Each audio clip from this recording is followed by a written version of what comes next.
Oh, guys, so the PS5 is continuing to become a big failure, and of course, the media won't talk about anything wrong about the PS5 because Sony is perfect to no end. But anything bad with Nintendo or Xbox, they definitely will talk about that. So the PS5 runs harder than the Xbox Series X, but if you look at this here, you don't really see anything. Okay, you don't really see anything.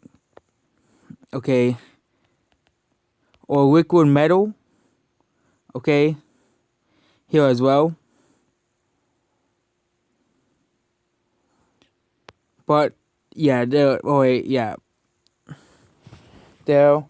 But the PS5 runs harder than the Xbox Series X, with peaking at 65 degrees Celsius for all the people who don't live in America, and for those people who live in America, 149 degrees.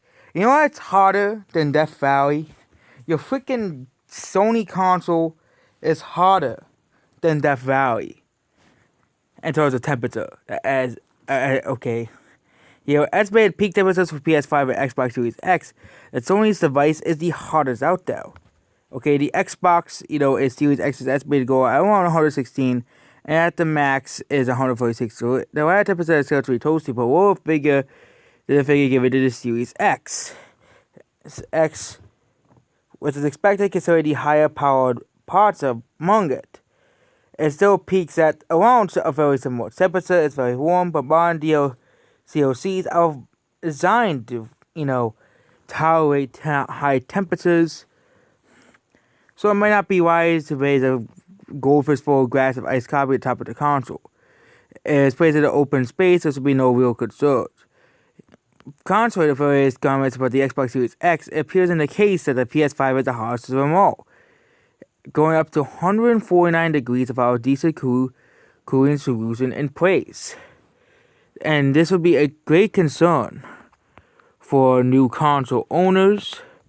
This would be a great concern for people who are going to buy PS5 because all the Sony drones are going to buy the PS5 so they can buy the garbage like The Last of Us Part 2, Sackboy's Great Adventure, or Spider-Man Remastered, the same game they play on the PS4. They're willing to pay $30 to play the same game again on the PS4.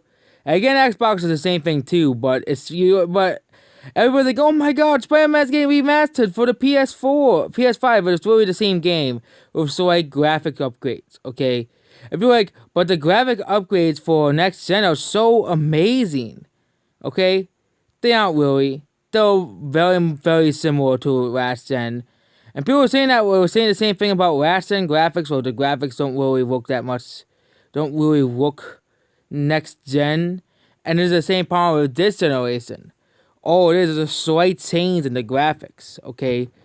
All we really have is a slight change, a slight up in the graphics. So yep, there we go, the PS5 will have its new Red Ring of Death, and we all know how horribly the Red Ring of Death was, okay? And unlike the Xbox Series X, the PS5 has this liquid cooling mechanism to deal with the heat produced by what both the PS5 and Series X will almost that's how each other, but as long as the consoles are in a well-ventilated area, memories of the 360 Ring of Death and Yellow Ring of Death. But a lot of people don't really. Yeah, this is gonna be a PS5. It's gonna be bad. The Xbox Series X is also the same thing, and the problem is, the media is not talking about the PS5. They are not talking about this issue with the PS5. Of course, with the Xbox, they have no issue. They have no issue complaining about the Xbox. It shows the hypocrisy right here. And that's basically it. Goodbye.